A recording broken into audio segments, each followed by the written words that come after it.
Um esquema de espionagem no coração do poder. A ABIN, Agência Brasileira de Inteligência, está no centro de uma crise. A denúncia é grave e vem da própria Polícia Federal, que revelou uma estrutura paralela de monitoramento funcionando dentro da agência, durante o governo Bolsonaro, com ordens, comando e desvio total da função institucional. Relatórios clandestinos, monitoramento legal de pessoas e uma rede de desinformação sendo alimentada com apoio interno.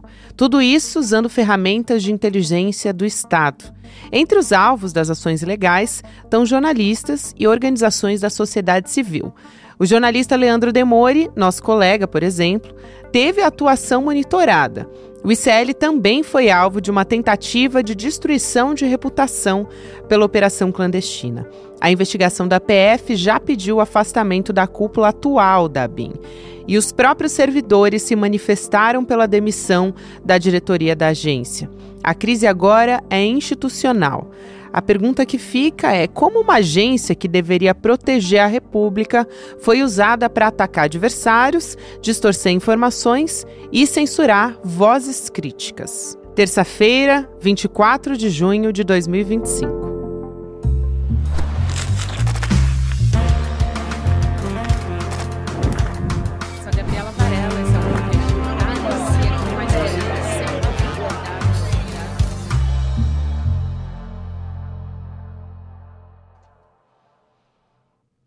Olá, seja muito bem-vindo, seja muito bem-vinda. Eu sou a Gabriela Varela, esse é o Videocast em Detalhes, que está começando. Aqui você já sabe, sempre com um convidado, uma convidada.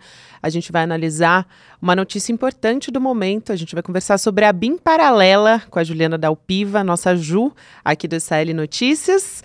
Ela que está a postos para contar todos os detalhes, todos os bastidores, o que vem daqui para frente, aliás, agora com a PGR e o STF também. Ju, bom falar com você mais uma vez, seja muito bem-vinda. Oi, Gabi, bom dia, um prazer estar aqui com você, com a turma do Em Detalhes, e vamos lá analisar essa ABIN paralela. Vamos nessa, acho que a gente pode começar falando do saldo dessa investigação da Polícia Federal, né, sobre a ABIN paralela, Ju, porque resultou no indiciamento de mais de 30 pessoas, né? Eu queria saber o que você destaca de mais importante dessa história toda, porque tem um custo de 27 milhões de reais aos cofres públicos, tem um custo político, né? Quer dizer, você usar uma estrutura, um aparato para proteger a família de um ex-presidente, isso é gravíssimo, enfim. E a gente descobriu, mais recentemente, que queriam usar também para interferir, para virar as eleições de 2022. Então, quais são os destaques que você traz como os principais, concluindo essa investigação? Eu acho que o primeiro ponto que a gente, até para olhar para a história toda e não perder de vista, é compreender o seguinte, a gente só sabe da existência da ABIN paralela pelo trabalho da imprensa. A imprensa brasileira, em diferentes veículos e repórteres, vem apontando que a Agência Brasileira de Inteligência estava sendo usada de modo ilegal a serviço de Jair Bolsonaro, não é mais a serviço do Estado brasileiro, e isso vinha acontecendo desde 2019. O que o relatório aponta isso, a existência de uma organização criminosa que foi criada lá dentro do Palácio do Planalto, gestada com o filho do presidente da República na época, né, com o Carlos Bolsonaro, para benefício de Jair Bolsonaro. E aí, por isso, Ramagem vai para lá. Essas primeiras informações sobre isso já vêm até por denúncia do Bibiano, naquela época, do próprio Santos Cruz, que já apontava também a existência desse problema de alguma maneira, sem se aprofundar. E vou frisar aqui, Gabi, a Procuradoria-Geral da República não fez absolutamente nada na gestão Augusto Aras, mesmo com essas até menções públicas dessa situação por parte do Bibiano e do Santos Cruz naquela época. Mas as informações que começaram a pipocar aqui e ali sobre o gabinete do ódio, os assessores do gabinete do ódio, que difamavam quem quer que fosse que interessasse ao governo Bolsonaro, tanto os aliados quanto os adversários e magistrados. Então, acho que esse primeiro momento, que é comprovar a existência e a extensão da organização criminosa é extremamente importante. E como o trabalho da imprensa é fundamental. E aqui também aí reconhecer que a gente tinha essa noção das coisas, mas a gente não sabia do uso do software First Mile. E ele vem à tona, a existência do uso do software até, por uma reportagem do Globo. Então, acho que o primeiro ponto é mostrar que essa investigação, que foi muito bem feita pela Polícia Federal, ela começa por causa do trabalho da imprensa. E acho que isso é fundamental. E também pela ausência do trabalho da Procuradoria-Geral da República na gestão Augusto Aras. Importantíssimas essas observações todas que você traz, e aí tem o segundo passo, vamos dizer assim, né? Olhando para frente, esse relatório da PF ele foi entregue para o Supremo Tribunal Federal, para a PGR, que agora vai determinar as próximas ações. Enfim, qual que é a expectativa a partir de agora? Tem um ponto importante dessa história, que é o Jair Bolsonaro, porque foi muito discutido ali, tem um meandro que é jurídico, na verdade, do porquê não ter um indiciamento formal do Jair Bolsonaro. Então, eu acho que nessa parte vale a pena explicar as duas coisas, né? É importante, até porque as pessoas precisam entender qual é a confusão que se deu aí, até porque fizeram um estardalhaço na imprensa sem necessidade desse detalhe que, enfim, nesse ponto da investigação, na conclusão da investigação, relatório final de inquérito, o importante, Gabi, é apresentar todos os fatos encontrados, todos os crimes encontrados, porque quem vai oferecer denúncia é a Procuradoria-Geral da República. O indiciamento formal não se deu, para as pessoas compreenderem, porque Jair Bolsonaro já é réu, não é nem indiciado, tá? É réu, no processo da tentativa de golpe de Estado por organização criminosa. Ele também já responde por esse crime lá. Então, é preciso que a PGR e o Supremo façam uma sinalização para a PF, no sentido de que essas organizações são diferentes e atuam em separado, porque ele não pode responder pelo mesmo crime se for a mesma organização. Então, assim, é uma questão técnica, formal, importante para a questão processual. Em nenhum momento está se isentando o Bolsonaro de nada. Não estão dizendo, não tem crime nenhum, não tem problema nenhum, Bolsonaro não tem nada a ver com isso, foram os outros. Ao longo do relatório, ele consta como parte do núcleo político, que é um dos núcleos dessa organização criminosa que atuou fazendo espionagem ilegal dentro da ABIN. Então, eu até assim acho que é importante que as pessoas entendam, mas é importante que elas também não se preocupem tanto com a questão do indiciamento, porque o indiciamento é para a Procuradoria-Geral como um indicativo de crime. O que vai contar mesmo é a hora que a PGR formalizar a denúncia. Quem vai ser denunciado?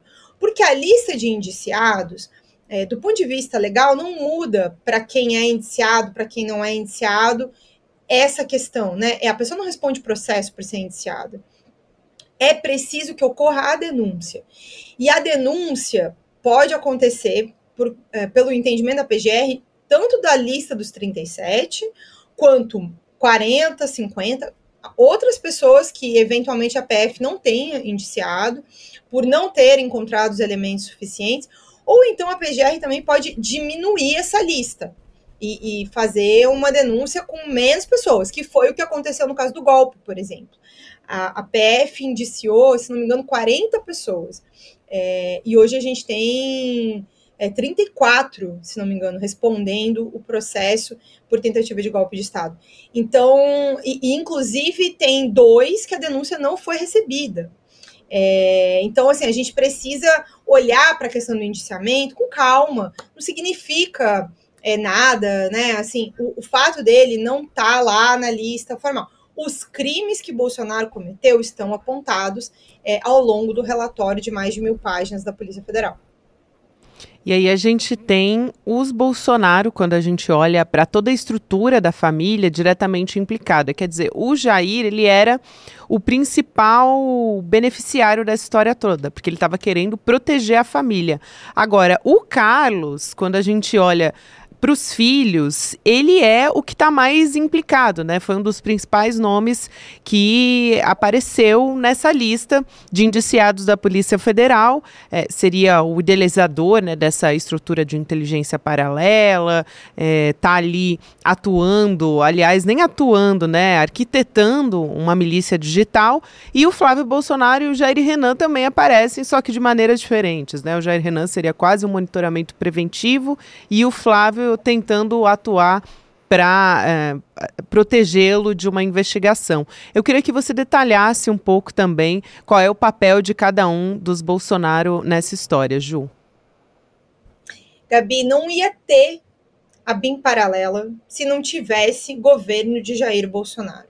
Eles entram né, na presidência da República, eu estou falando eles, porque independente do Bolsonaro ter sido eleito presidente e os filhos sequer terem qualquer coisa a ver com a presidência em si, a família tomou posse junto, né? Então, o que você vê? Essa estrutura da BIM paralela, ela é criada para espionar adversários, criar informações falsas, narrativas, difamações contra os adversários no primeiro momento, ou seja, qualquer pessoa que não tivesse junto com eles, mas também podia, e aí Supremo, enfim, jornalistas, mas também fustigava aliados que estivessem, vamos dizer assim, criando asas. Vou citar aqui o nome de um dos indiciados, que é o José Matheus Salles Gomes, até está errado o sobrenome dele em um lugar do relatório, é José Matheus Salles Gomes, o apelido dele é Zoeiro. O José Matheus, o Zoeiro, foi localizado pelo Carlos Bolsonaro ainda em 2013 para 2014, para vir trabalhar com o Carlos Bolsonaro na Câmara de Vereadores do Rio de Janeiro. Ele foi trazido do Ceará para cá, porque ele tinha uma página no Facebook que era muito grande e fazia essa coisa desses memes agressivos e violentos.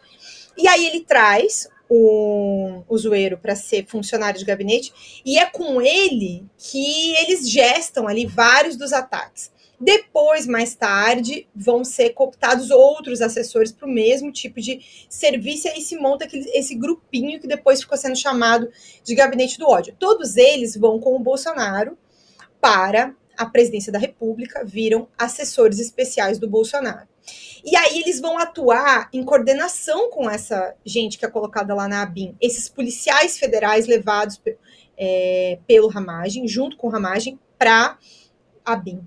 E aí cria-se narrativas dentro da ABIN, passam para esses assessores e aí vai andando, né? Isso tudo vai andando rede adentro para atacar qualquer um. Esse é um dos braços, né? Ou seja, criar suas próprias histórias para poder atacar as pessoas.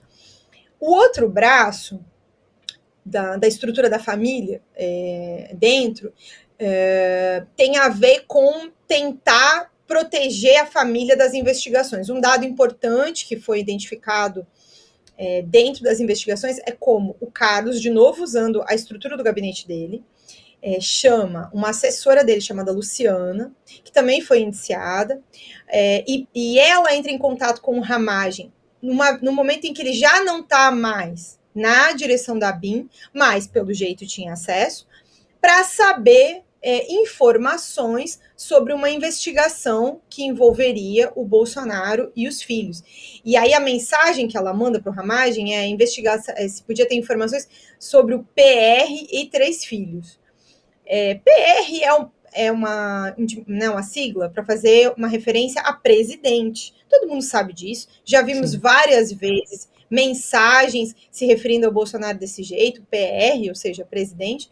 Mas aí ela foi lá prestar depoimento e contou a história de que era para saber de um pastor, né? Foi essa a história que ela contou, só que o número que ela aponta é um número que não dá com investigação nenhuma, então as informações dessa mensagem não batem. Mas o que interessa é o seguinte, é uma assessora do Carlos tentando acessar alguma coisa relativa a uma investigação. E naquela época ali, quando ela manda essa mensagem, ela procura o Ramagem algumas vezes, depois da eleição de 22, já tinha investigação sobre a situação do uso da PRF para tentar barrar os eleitores de chegar nas votações, nas centrais de votação, né?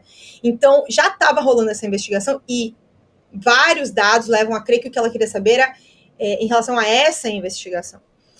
Me chamou a atenção, assim, não acho que o Carlos estava mais preparado para a ideia de ser investigado, então não se encontraram muitos dados, os computadores dele, na busca e apreensão da casa dele, até esse momento a gente não tem maiores detalhes sobre o envolvimento. Aparentemente ele estava mais protegido para a ideia de uma busca e apreensão, até porque o próprio Bolsonaro veio falando que acorda com essa tensão de sempre ser acordado pela Polícia Federal. Mas esse é um pedaço. E aí, também, como já está amplamente comprovado, a ABIN foi usada para tentar criar uma situação para anular a investigação sobre lavagem de dinheiro, peculato, no gabinete do Flávio na época da Alerj, quando o Flávio estava respondendo essa investigação aqui no Rio de Janeiro. Então, tem aquela reunião com as duas advogadas, o Ramagem é chamado o Heleno também. E além desse episódio, tem o episódio do Jair Renan.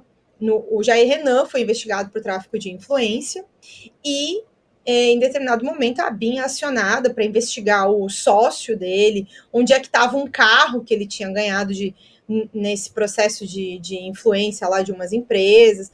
Então, tanto queria usar para criar narrativas, espionar pessoas, e aí também fazendo uso daquele software, o First Mile, que você coloca um telefone e ele te mostra já a localização de onde está a pessoa, como também existia o uso dos agentes da agência para monitoramento na rua, para fazer operação controlada de vigilância.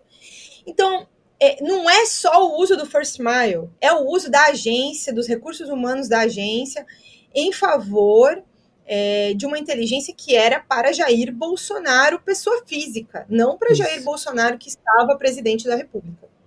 Exato, falando nesse uso, né, dessa estrutura, tem a utilização dos recursos públicos, inclusive, né, para fabricar mentira, vínculo fraudulento no caso do ICL, né, que não se comprova, mas tentaram fazer ali um vínculo entre o ICL e desvio de verba federal usando o Leandro Demore, né, jornalista aqui, nosso diretor de jornalismo, porque ele tem um programa, né, na EBC, na Empresa Brasileira de Comunicação, e também trabalha no ICL. Então, vazou também, né, Ju, quando a gente recebeu, teve contato com esse relatório final da Polícia Federal, os agentes conversando sobre como fazer acontecer esse vínculo. E antes disso, até, foi uma reportagem que vocês, com exclusividade, trouxeram na coluna, né? Você e o Igor Mello, se eu não me engano, falando justamente sobre o pavão misterioso. Anteriormente, já existia uma tentativa também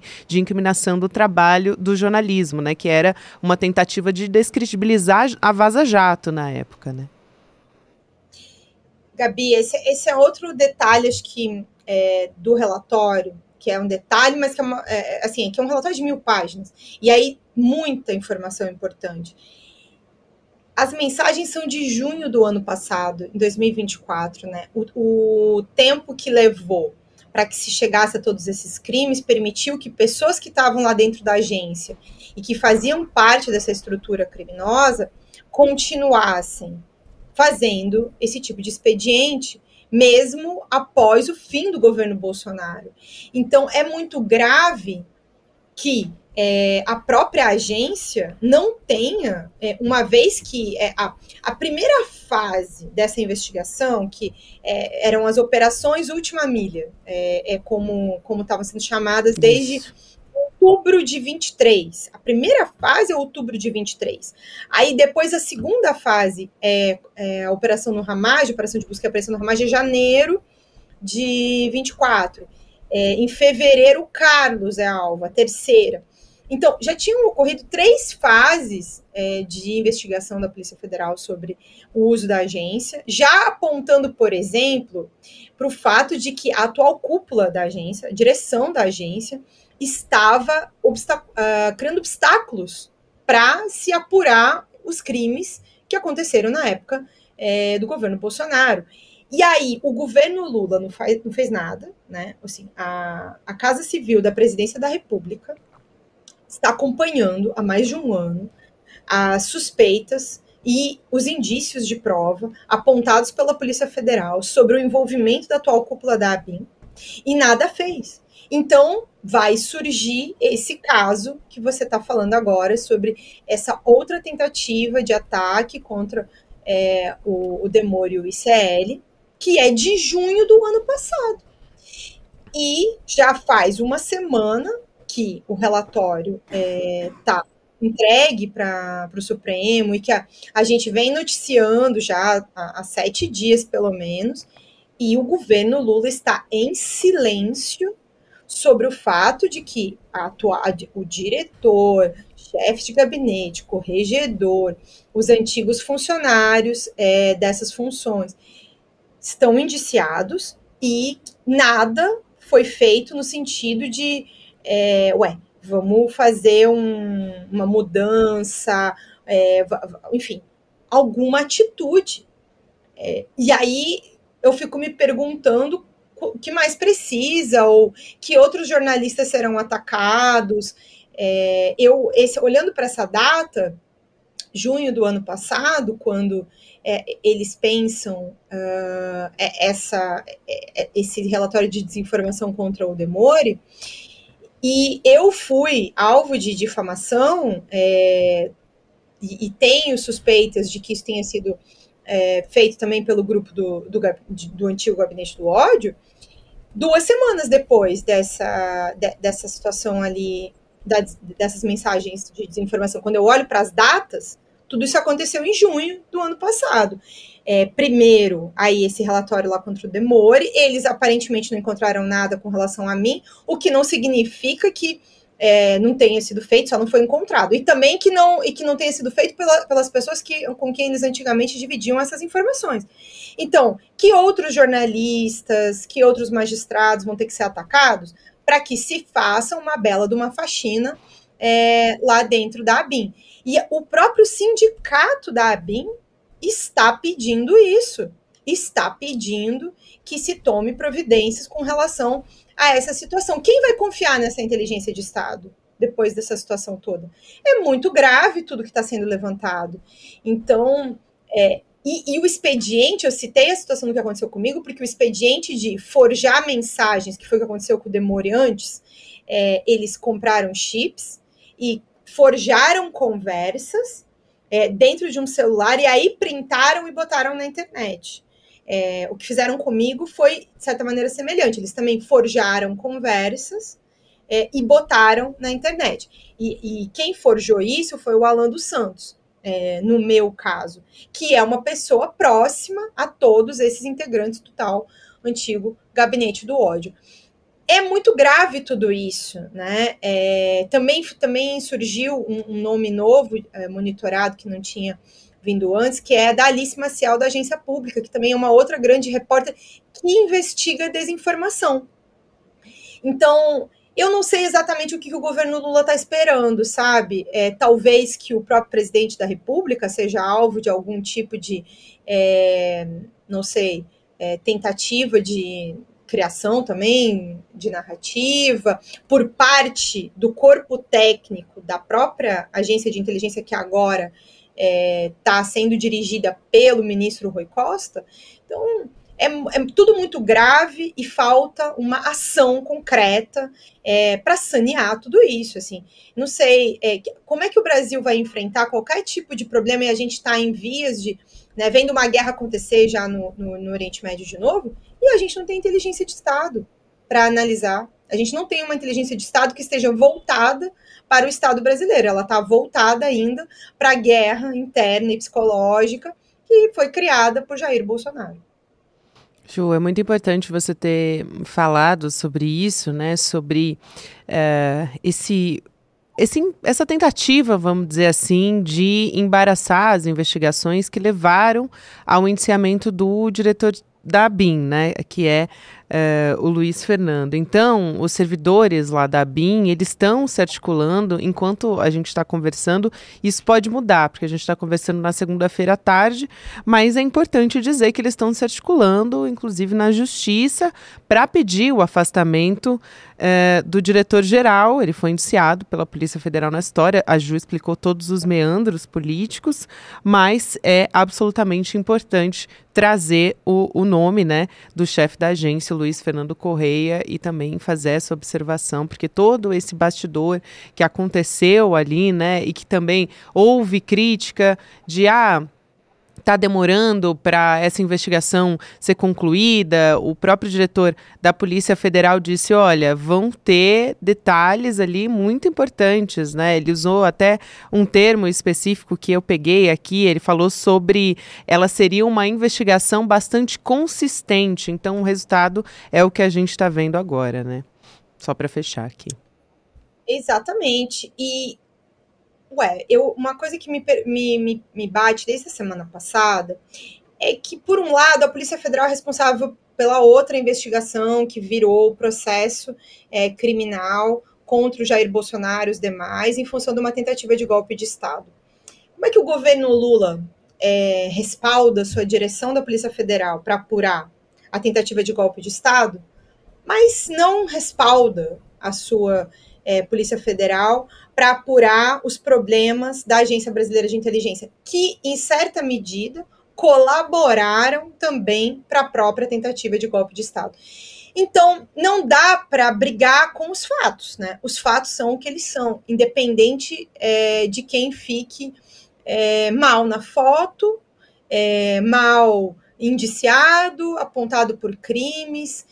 Eu não consigo compreender a dificuldade de tomar uma atitude com relação a... Porque não é só o fato deles estar...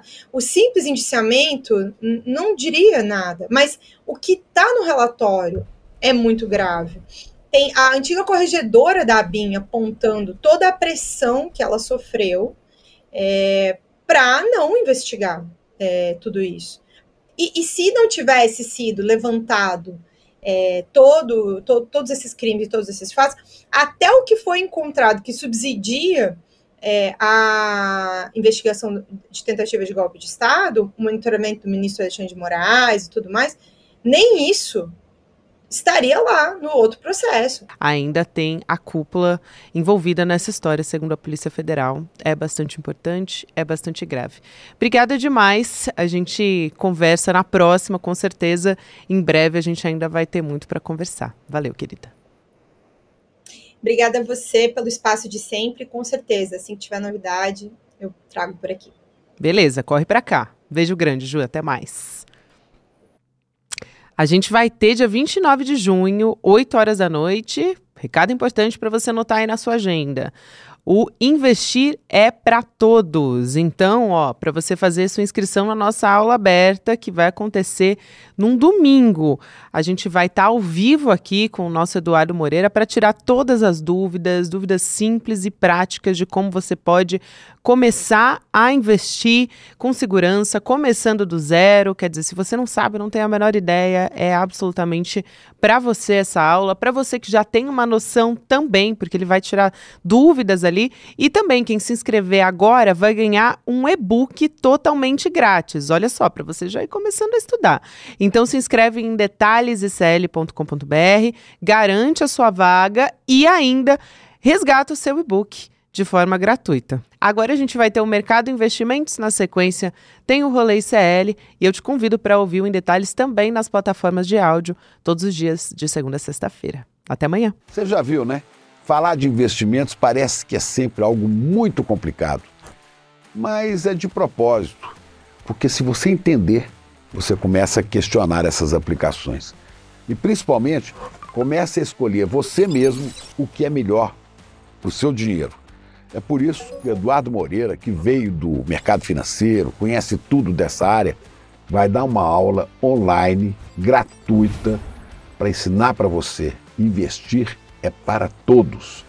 Vai ser no domingo, dia 29 de junho, a partir das 8 da noite. Ele vai ensinar como é que esse mercado funciona, Esse é o tipo de conhecimento que te liberta de riscos. E é de graça, o que é melhor, no tanto que você pode aprender. Aula online, gratuita, e você não pode perder. Olá, olá, olê, olê, olê, olá. Eu sou o Lindener Pareto, historiador, e tenho um convite especial para vocês para acompanharem o Provocação Histórica aqui nos canais do Instituto Conhecimento Liberta. Toda quarta-feira, às 7h, logo após o ICL Notícias segunda edição, convidados e convidadas que ajudam a gente a pensar o passado, a criticar o presente e a projetar alternativas de futuro para um Brasil diferente, para um mundo diferente. E se no cotidiano dificílimo do trabalho você perdeu o episódio inédito, não se preocupe, você pode assistir também toda quinta-feira a reprise, logo após o Rolê ICL, ao 12h30. Venha para o Provocação Histórica.